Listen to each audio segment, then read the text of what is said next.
Nous sommes à la deuxième partie. Dans la première partie, j'ai évoqué un témoignage qui n'est pas le mien, mais qui explique un peu le phénomène de sorcellerie au sein des églises, des assemblées et aussi des groupes de prière. Dans cette deuxième partie, je vais vous exposer les signes. Moi, je vais parler, ces signes ne sont pas exhaustifs, c'est essentiellement moi les signes que moi j'ai eus dans la situation qui se reporte à moi. Déjà, comment vous dire 2023 a été une année vraiment compliquée. Avant ça, c'est des choses que j'ai quasiment jamais vécues. Je suis rentrée dans un groupe de prière, on va dire en fin 2022. 2023, j'ai commencé à voir ces signes-là. Et je vous dis que ces signes sont apparus au moment où j'ai rencontré physiquement, où je suis rentrée en contact physique avec des membres de ce groupe de prière. Comme je vous expliquais une chose, et c'est une chose que j'ai compris, la sorcellerie. La sorcellerie, c'est une pratique de proximité. Pour qu'un sorcier puisse commencer à opérer sur vous, il doit déjà avoir un premier contact physique avec vous. C'est pour ça que un sorcier qui n'a pas de contact physique avec vous aura beaucoup du mal, qui n'a jamais eu de contact physique avec vous, aura beaucoup de mal à vous attaquer. Et moi, les problèmes d'attaque ont commencé à partir de ce moment-là, quand j'ai eu du contact physique, parce que j'ai commencé à réfléchir, à recouper mes souvenirs. Et c'est à partir de ce moment-là que vraiment les attaques ont commencé. Les premières attaques ont commencé comment? Ça a commencé déjà dans les rêves, par des scènes impures. Oui, oui.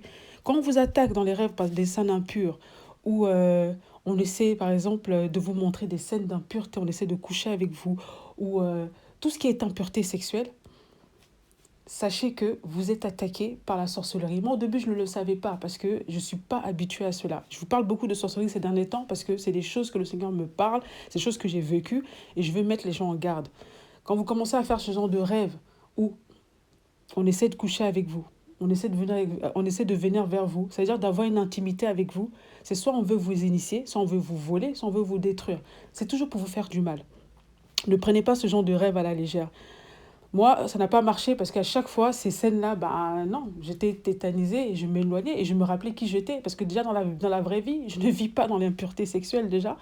Donc, vu que ce n'était pas quelque chose dans lequel on pouvait m'attaquer, me toucher, vu que je vivais déjà dans la pureté sexuelle, je voyais ces scènes-là de loin, comme ça, elle ne pouvait pas se rapprocher de moi. Et même la personne qui venait, et je savais qu'il voulait avoir des rapports avec moi, ne pouvait pas en fait, voilà, consommer ce rapport avec moi parce que ça ne marchait pas. Ça n'a pas marché. Ça s'est répété une, deux, trois, je pense quatre fois comme ça, je crois. Hein. Et je trouvais que c'était un peu récurrent. Donc j'ai vraiment prié pour ça. J'ai prié et ça s'est arrêté. Ce genre de rêve s'est arrêté comme ça du jour au lendemain.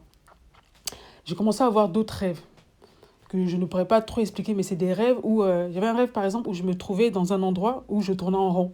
Je revenais, je me disais que j'étais passé dans le même endroit. C'est comme si je tournais en rond en fait.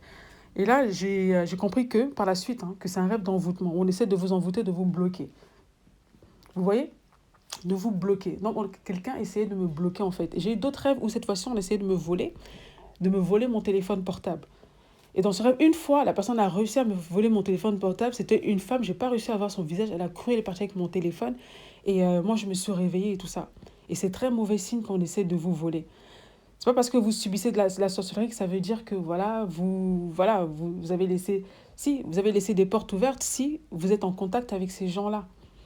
Et faites très attention aussi parce que ces gens-là souvent ils peuvent vous lancer un esprit de colère, ils peuvent vous frustrer, essayer de vous mettre mal à l'aise pour que vous vous sentez mal à l'aise parce que ou vous donner vous faire peur avec la sorcellerie. Si vous êtes quelqu'un qui vivait dans la peur, si vous vivez avec des mauvais sentiments, du mal-être, une sensation de rejet et tout ça, sachez que c'est des attaques de sorcellerie, c'est fait pour vous affaiblir. Et moi, j'ai subi ça dans le groupe. Et je ne comprenais pas. Je me disais, mais qu'est-ce qui se passe? Je pensais que c'était... Au début, je ne pouvais pas penser une seule seconde que ça venait du groupe. Après, on a commencé à se poser des questions, mais je pense que, vous savez, les sorciers sont très hypocrites. Hein. Souvent, ce sont eux-mêmes qui vous attaquent, ils vous font du mal. Et pour ne pas que vous pensiez à eux, ils vont vous faire suggérer ça. Et ils vont vous faire croire qu'ils combattent eux-mêmes ça, alors qu'eux-mêmes, ils sont dedans, eux-mêmes, ils vous combattent. Sachez une chose, c'est que le sorcier est très hypocrite. Très, très hypocrite. Un de ses premiers signes, c'est l'hypocrisie. Vous ne pouvez absolument pas détecter un sorcier si vous vous fiez à vos sens, à votre raisonnement. La seule personne qui est capable de vous détecter ces genres de personnes ou de vous dire sortez de là, c'est le Saint-Esprit. Et pour cela, il faut que vous ayez un contact vraiment très proche avec le Saint-Esprit pour que vous puissiez l'entendre et l'écouter. Et une des choses que les sorciers vont essayer de vous faire, c'est de vous rendre confus. C'est-à-dire qu'ils vont essayer de vous épuiser. Vous allez être dans notre groupe de prière où on vous épuise par la prière, vous vous réveillez là, vous êtes là, vous êtes tout le temps fatigué. Comme si vous êtes fatigué, ce qui va se passer, c'est que si vous passez votre temps seulement à prier en groupe, vous allez délaisser la prière personnelle. Alors que la prière personnelle avec le Seigneur, c'est la prière la plus importante. D'ailleurs, le Seigneur dit, entre dans ta chambre, voilà, et prie dans le lieu secret, le Père qui est dans les cieux te le rendra. C'est-à-dire que la prière personnelle, le jeûne personnel, la relation intime avec Dieu, elle est très importante. Ne vous contentez pas seulement de prier en vous, parce que les sorciers, ils aiment ça, c'est pour vous affaiblir. Ils vont vous affaiblir dans toutes sortes d'activités. Faites attention si on vous bombarde d'activités. Vous êtes dans une église, mais vous vous en rendez compte que vous faites beaucoup d'activités.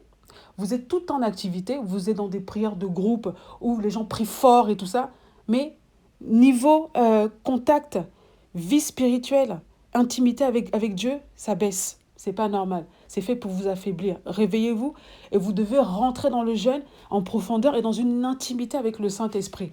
Si vous voulez que Dieu commence à vous parler. Moi, c'est ce qui m'est arrivé. Il est arrivé un moment où le Saint-Esprit m'a dit stop, mets-toi à part. Ils avaient fait un jeûne de 7 jours dans ce groupe de prière. Je me suis mise à part et je me suis coupée du groupe. Parce que le Saint-Esprit m'a dit mets-toi à part. Et pendant ces 7 jours, j'ai jeûné, j'ai même coupé avec le téléphone, tout ça. Et c'est maintenant que le Saint-Esprit a commencé à me montrer.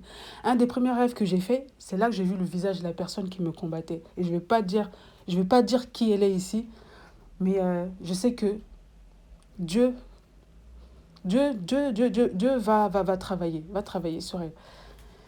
Et dans ce premier rêve, cette personne était venue derrière moi. Elle était venue derrière moi, voulant avoir un rapport sexuel. Une femme avec un sexe d'homme. Et je me retourne comme ça, et je vois le visage de cette personne, et le rêve, il s'arrête là, et je me réveille. La personne, elle n'a même pas pu me toucher ou me faire quelque chose, mais elle était juste derrière moi. Et je voyais le sexe d'homme. Je me réveille. Et je dis, c'est pas possible. Je dis, qu'est-ce que ça veut dire ça? Et figurez-vous, ça n'a pas tardé. Quelque temps après ce rêve, pas longtemps même après ce rêve, je fais encore un autre rêve.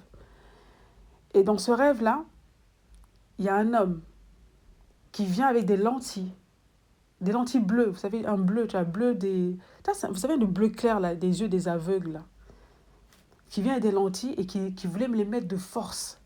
Et j'entends le Saint-Esprit dans le rêve qui me dit, il cherche à t'aveugler, il veut t'aveugler. Je me suis battue avec cet homme, je l'ai jeté, j'étais dans une chambre, hein, je l'ai jeté sur le lit et tout ça. Je suis sortie de la chambre où j'étais et je me suis réveillée. Je me dis, mais qu'est-ce que c'est encore ce rêve? J'ai prié. J'ai dit, Seigneur, s'il veut m'aveugler, ouvre-moi les yeux, je veux voir clair.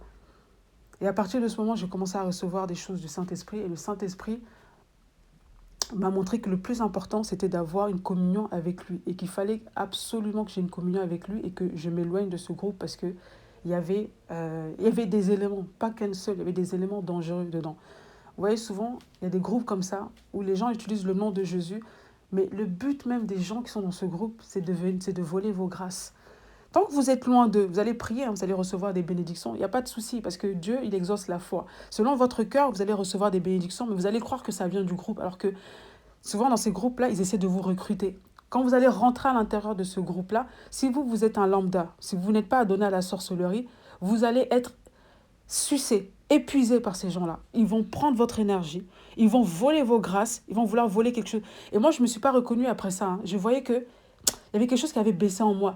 Même ma beauté même avait baissé. Même, je ne sais pas comment vous dire ça, tu vois, mon charisme même avait baissé. C'est comme ça, on avait essayé de me pomper, de me voler mes grâces, de me voler, je ne sais pas comment vous dire ça, mon charisme ou des choses que, les dons que Dieu m'avait donnés, ils avaient amoindri. Et j'ai compris que j'avais vraiment été, comment dire ça, j'avais vraiment reçu des coups, en fait, dans ce groupe-là. Il m'a fallu des mois de prière, de jeûne. Ces dernièrement, j'ai fait un jeûne de 21 jours. Après, j'ai fait un jeûne de 3 jours à sec d'Esther, que j'ai commencé à recouvrir les choses. Parce qu'entre-temps, hein, je vous assure, hein, quand j'ai perdu mon portable, bon, j'ai perdu mon père en début d'année, j'ai perdu de l'argent dans des investissements, j'ai perdu mon travail, parce que bizarrement, je ne me sentais plus bien dans mon travail. Voilà, j'ai perdu mon travail, c'est moi qui ai démissionné. Mais maintenant, je suis en train de tout retrouver. Justement, ma prochaine vidéo, ça sera sur le thème « Comment faire pour faire cesser la sorcellerie dans vos vies et retrouver les grâces qui vous ont été volées.